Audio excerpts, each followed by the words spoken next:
What's going on, everybody? Welcome back to Talkin Sports with Jake. Hope we're all doing well. Let's jump right in. The Knicks re-signed Precious Achiuwa a year for $6 million. Achiuwa played well for the Knicks last year, so they got him in the OG Anunoby trade. He also was in that trade.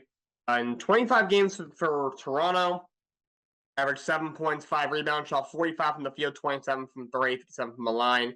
In 49 games, Knicks 7 points, 7 rebounds, 72% from the field, 26 from 3, and 64 from the line.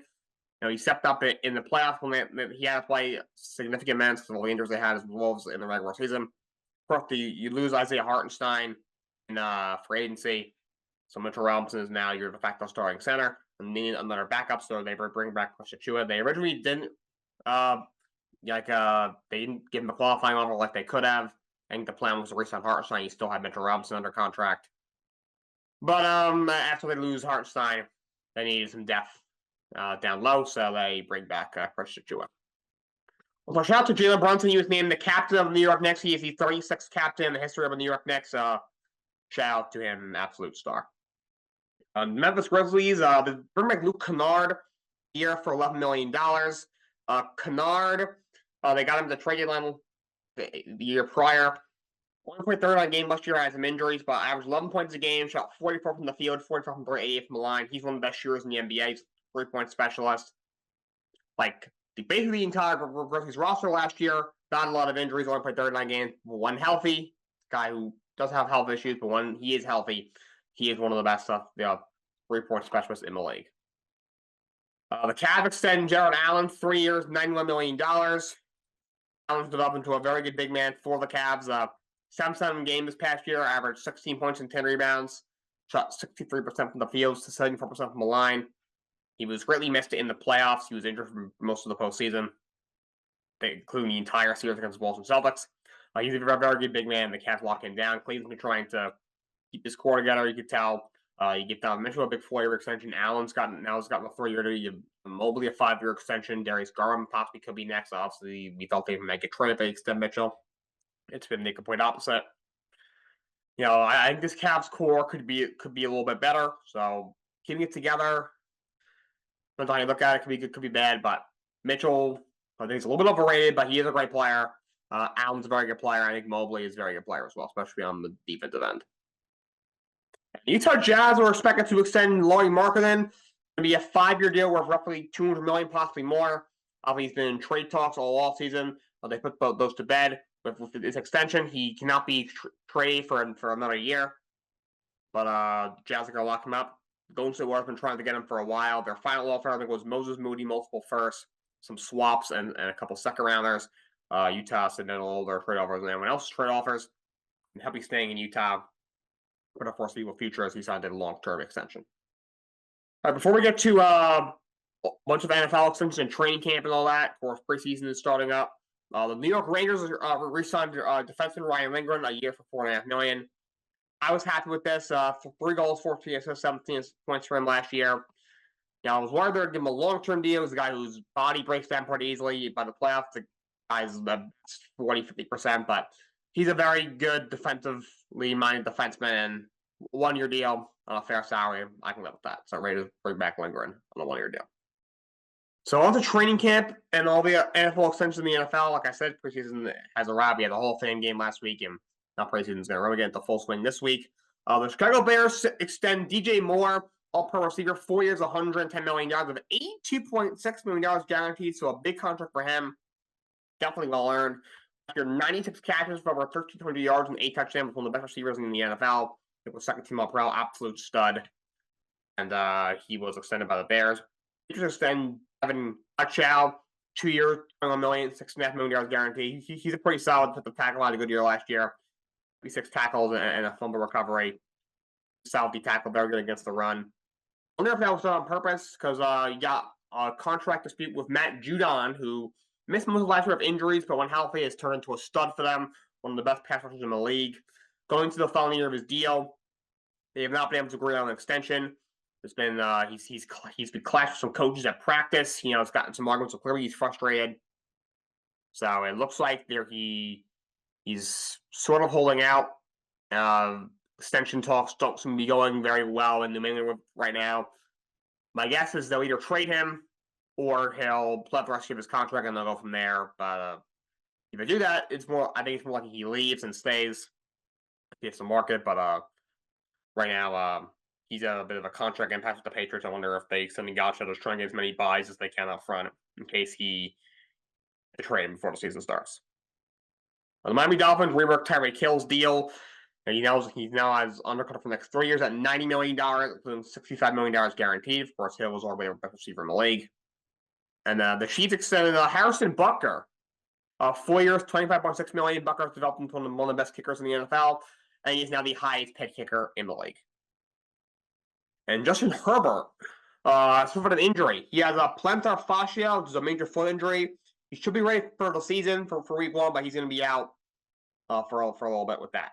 So hopefully he's ready for week 1 for Trevor's sake, or for my sake, because he's one of my fantasy teams. He's my quarterback. So hopefully he gets well soon, but from what I've heard, he should be ready for week 1. Also, DeAndre Hopkins is going to be out 4 to 6 weeks with a knee injury. So it's possible he could miss the start of the season for the Tennessee Titans. Right, so let's talk about some Madden ratings. The Madden ratings have come out. Obviously, no one really cares about Madden this year because of the new college football game. But Madden's out. These were the top 10. I'm going to do the quarterback slam. I'm going to try and do about a position group a day or so. These are the top 10 quarterbacks. By the way, I know I mentioned my NFL preview a while ago. I have not forgotten about that. That's coming very soon. Stay tuned. I will announce more specific details as that gets a little closer and when I finalize everything for that. Number 1 is Patrick Mahomes. He is a part of the 99 club. Number 2 is Lamar Jackson at 98. 3 is Joe Burrow at 93. Allen is 4th at 92. Dak is 5th at 90. 6th is 2 at 88. 7th is Justin Herbert at 87. 8th is Jalen Hurts at 86. Curry is 9th with 85. And Kirk Cousins is at 10th with 84. Okay, first of all, Dak Prescott at a 90 overall is ridiculous. That guy is so freaking overrated. He is mediocre as it gets. He's a fine starter, but he's a mediocre quarterback, and 90 overall is ridiculous. 2 at 88 is also way too high. He's very mediocre himself. The contract he got is ridiculous from the Dolphins. 88 overall, that's freaking terrible. You go down the list, you got CJ Stroud at an 81 overall. Really? Are you kidding me? In the same category like Baker Mayfield and Geno Smith are probably below him. The same overall as Jordan Love. And these are the guys that are ahead of him. Jared Goff, Matthew Stafford, Aaron Rodgers, Cousins, Brock Purdy, Hurts, Herbert, Tua, Allen, Burrow, Lamar, and Mahomes. So those first 4 names, Mahomes, Lamar, Burrow, and Allen, are really the only guys that you could make an argument that better than Stroud right now. I think Justin Herbert's a great quarterback. I think his ceiling is extremely high. But right now, Stroud's a better quarterback than Justin Herbert. Hurts is not as good as Stroud. And none of these guys, like Rodgers, obviously all time is a Hall of Famer, but right now, especially you get to playing 4 snaps last year, is not better than CJ Stroud right now. He just isn't. Stafford is still a good quarterback, even at 37 years old.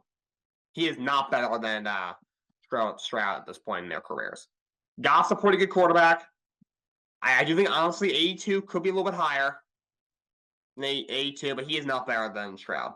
Jordan Love, he surprised me last year. He was playing a little bit better than I thought. He's determined to at least a pretty good, and has a chance to be great, possibly. He's not as good as CJ Stroud. He just isn't.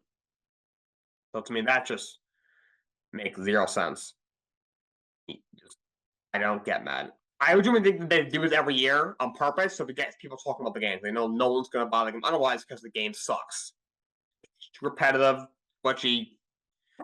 People talking about the ratings now makes people want to buy the game because there is no shot Dak is a 9, no shot Tua is an 88. Shot that Stroud should be an 81. Even Goff an 82, I think is a little low. You'd have him a little bit higher. So those are the quarterbacks. Let's get to some wrestling. SummerSlam recap as well as Monday Night Raw. And here we are. Let's recap first. SummerSlam, which was on Saturday, which was a few days ago. We opened up with Liv Morgan defending her Women's World Championship against Rhea Ripley. It was a really good match. Of course, at one point, Rhea grabbed a chair, was about to hit Liv Morgan. Dom right in front of her says, "You can't win the match that way. You could get disqualified." Rhea was basically like, all right, you're right. And then they started fighting again. And then all of a sudden, Dom threw a chair back in the ring, distracted the referee. Morgan hit her finishing move on Rhea onto the chair. Liv pins Rhea to retain her title. And then you see Dominic smiling as he turns on Rhea Ripley. Obviously, in the previous couple of weeks, it looked like Dominic had chosen Rhea. He tricked all of us. He turns on Rhea Ripley and sides up Liv Morgan, helps Liv Morgan retain the women's world title.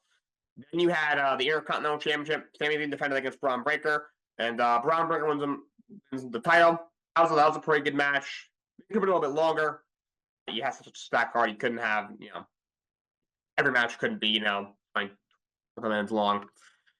Breaker is going to be a superstar in this business for a long time. The Steiner name is in very good hands of him.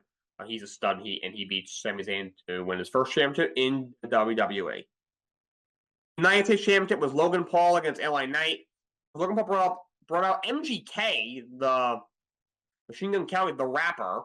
I guess that's who the King of Cleveland is, according to him. He brought him out. He tried to help him out with the brass knuckles. Didn't go so well. Of course, yeah, his little crew there. LA Knight came out, so he smashed the Prime car. And he beats Logan Paul to win his first singles championship in WWE. He's now the United States champion. Very good match. That was the right decision to have LA Knight win. Logan Paul only had like 3 title defenses in almost 300 days this time. But LA Knight is your new United States champion. The WWE Women's Championship was Bayley against Nia Jax, and Nia Jax defeated Bayley. This match I thought was very underrated. And I thought people were criticizing it. I thought I got a little too much hate. I thought it was a very good match. Obviously, had Tiffany Stratton come in. She tried to look like she was going to cash in, and Bayley knocked her off ringside, let Nia win the match. Of course, Stratton and Nia Jax are friends. They are friends in real life. Apparently, actually, I think last year, Nia actually on a flight when Stratton, right after she got called up to the main roster, requested to sit next to her so she could take her under her wing, and they become close friends then, which is kind of cool. But obviously, the storyline wise, they are also friends. And you see, Travis was kind of side-eyeing the title, kind of like Randy Orton did was with Cody Rhodes these last couple of months.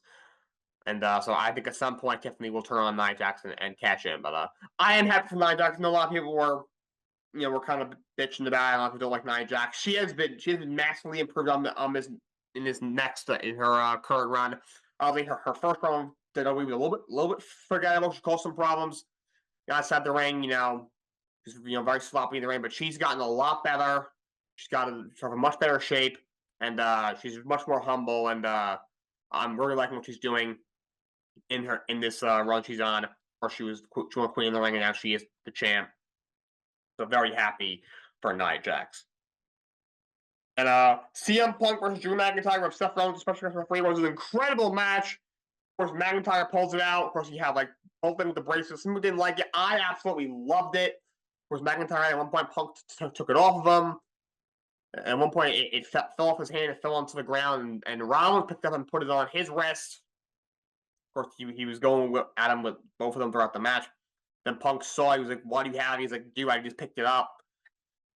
And they started arguing, and then eventually Punk hit him with a GTS, but only for McIntyre to claymore him and set up the pin and Rollins slow count for the win. Absolutely just to perfection of the match. It was absolutely perfect. The whole thing was like, oh, McIntyre's emotions have been getting the better of him in this feud of Punk, but this time Punk's emotions got the better of him. Tables turned. Incredible match. Yeah, the World Heavyweight Championship was Damian Priest versus Gunther. And Finn Balor betrays Damian Priest. Priest had Gunther down for the pin, and Balor put Gunther's foot on the rope. I love the angle where they had Priest. He didn't realize he turns around, and looking at the jumbotron, he saw what Balor did. You had Balor, was facing the other way, and then he looked at him, and then Gunther had locked him in the sleeper hold with Balor just staring at him mercilessly. Then the Priest got out of it. He went up to Balor, started choking, but then Gunther got him in the hold again, and he passes out. Gunther wins the World Heavyweight Championship. Incredible match. Arguably the best match of the night. The storyline, obviously, after Dom betrayed Rio. He went backstage with Finn, Carlito, and JD. And he's like, "Where is he? Where is his prick?" And then at one point he grabbed that Balor by the shirt, and Balor also looked upset. And then before his match, he also apologized, but also didn't really matter to Finn Balor. And this was coming building for a while, and Balor turns on and brings absolutely perfection. And this week's WWE Championship, Cody Rhodes defeats Solo Sikoa in a Bloodline Rules match to retain. So actually, he came out alone at first, and eventually Tongas came out, and they were fighting off Cody Rhodes. And then all of a sudden, Cody was gaining momentum. Then Jacob Fatu came out. He put Cody through an announce table. There was rumors that he was actually injured. Also, he was holding his ankle. That was a work. That he is not actually hurt. He'll be okay. What they wanted to do, they wanted want an excuse for Fatu to not be involved in the rest of the match. They're right. Have him do his damage. Do the splash off the top rope to Cody onto the table through the table. Like, oh, he's hurt, so now he can't help Solo anymore. Eventually, they kept fighting. Solo and Rhodes. They're both in the ring, and all of a sudden, you hear the Head of the Tables theme, and Roman Reigns is back. The original Tribal Chief is back. He Superman punched and speared the life out of Solo. Heading on to Cody. Cody wins the match. Incredible match. The Tribal Chief is back. One of the best SummerSlams of all time. And then Raw happened. Monday Raw last night was absolutely amazing. Of course, Priest and Rhea, the whole Judgment Day thing. Priest defeat McDonald by disqualification. Finn came out and interfered, and then they were going at it. Then Rhea came out and chased them off. She was about to put a lift through a table, and Dom saved her. So all that stuff was absolutely incredible. Then you had the segment with Punk came out. Then Rollins came out, and he was obviously very pissed off. And then McIntyre, was in the crowd. He's like, none of them were looking at him. He's like, I know I get Punk's attention. He showed him the bracelet he still has. And Punk went running after him. And then Braun Strowman absolutely destroyed Seth Rollins. He hit him with Shinam 8 times. That was an incredible attack. And then we started off with we were interrupting Gunther. They're going to fight for the World Heavyweight Championship at Bash in Berlin. I cannot wait for that. Gunther's saying you won't be able to hit me with an RKO out of nowhere. And he says, I want to see it. Absolutely incredible. It's Sheamus defeat Ludwig Kaiser in the match. Ludwig Kaiser is back, and Pete Dunne attacked him after the match. And Lyra Valkyria defeat Shayna Baszler by disqualification for it. And then Damage Control chased away Sonya Deville, Isla, and Zoe Stark.